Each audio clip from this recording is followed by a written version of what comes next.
안녕하세요. 보험업계의 투머치 토커 오기원입니다. 제가 올렸던 영상들을 보면 하나의 공통점이 있습니다. 피보험자의 나이가 몇 살이 되건 다 10만 원이 안 되는 예시안만 올렸다는 겁니다. 왜일까요?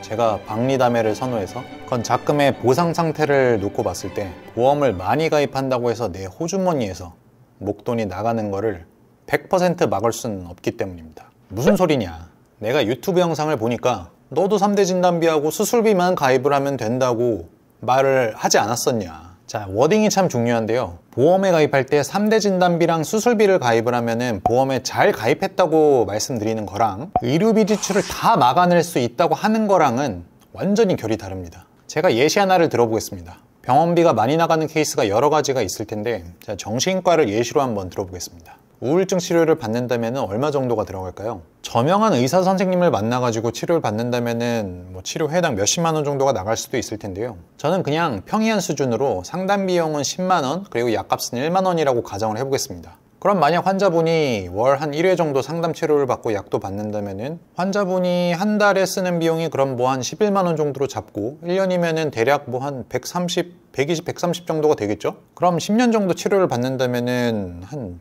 1300, 1200 이 정도 금액에서 왔다 갔다 할 겁니다. 근데 이런 사례를 실비, 암, 뇌, 심, 수술비에서 커버가 될까요? 안 됩니다. 제가 또 하나의 예시를 들어보겠습니다. 여러분이 코가 시큼하고 귀에 막 이명 같은 게 들리는 거예요. 띠 하는 소리가 들리고. 그래서 이비인후과에 가서 검사를 받았는데 검사 결과 아무런 이상이 없다고 합니다. 근데 이런 증상이 사라지지를 않아가지고 이비인후과를 여기도 가고 저기도 가고 종합병원도 가보고 대학병원도 가보고 정밀검사를 다 받아봐요. 근데 검사 결과가 정상이라고 합디다. 결국에는 여기저기 병원을 돌아다녔는데 정상이라는 판정만 받고 비용은 한 몇백만 원을 쓰게 되는 그런 셈이 된다고 가정을 해보겠습니다. 여기서 그러면 어떤 분들은 어떻게 검사를 받았는데 병원비가 몇백이 나올 수가 있냐. 근데 비급여 검사는 그 정도가 나올 수가 있어요, 원래. 그렇다면 이거를 실비, 암, 뇌, 심, 수술비에서 깔끔하게 커버를 할 수 있을까요? 사실 실비로 커버가 된다고 하더라도 외래에 대한 비용은 그래봤자 1회당 20에서 25만 원 정도잖아요. 실비로 커버를 해봤자. 결국에는 내가 검사를 받은 비용에 대해서 100% 커버되는 건 아니라는 거고요. 그리고 이마저도 보험 처리가 깔끔하게 되려면은 항상 검사를 받을 때마다 의사 선생님으로부터 질병 의심 소견을 반드시 받아야만 합니다. 진단서 같은 거, 소견서 같은 걸 통해 가지고 뭔가가 있다라는 거 자체는 의심이 돼야 되는 그런 정황이어야만 보험 처리가 가능한 거예요. 실비는 그런 상품이니까요. 자, 제가 말씀드린 게 극단적이었다면은 그럼 이번에 진짜 아픈 사례를 한번 들어보겠습니다. 자, 가입자분이 치매에 걸려가지고 집에서 집중 케어를 받아야 되는 상황입니다. 근데 우리 가족이 치매에 걸리고 나니까 내가 아는 사람을 제외한 내 가까운 가족들을 제외한 나머지 사람들에 대한 기억이 가물가물한 거예요. 그래서 조금만 모르는 사람이 오더라도 되게 공격적으로 변합니다. 그럼 이 가족을 케어하기 위해서는 어떻게 해야 되느냐? 그래서 가입자분의 가족분이 연 한 4천에서 5천만 원 정도 나오는 직장을 포기하고 그런 직장을 퇴직을 하고 환자분의 케어에 전념을 합니다. 그럼 사실상 이 가입자분의 자택 케어는 실질적으로는 4천만 원에서 5천만 원 정도의 비용이 발생했다고 봐도 무방하겠죠? 그렇다면 이런 눈에 보이지 않는 마이너스가 보험으로 커버가 될까요? 안 됩니다. 제가 지금 3가지 사례를 말씀드렸는데요. 이 사례들이 사실 되게 비일비재하게 일어나는 상황입니다.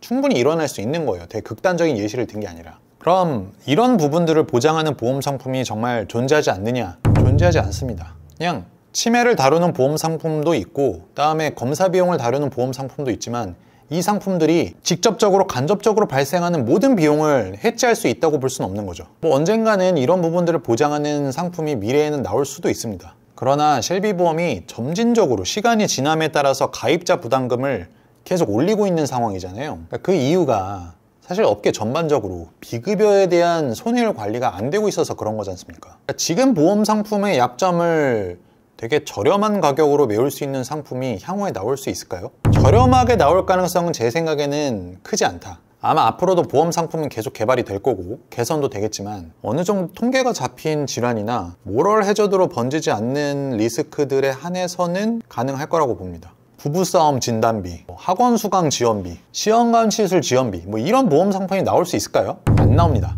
이런 거는 나오는 순간 보험사 손해율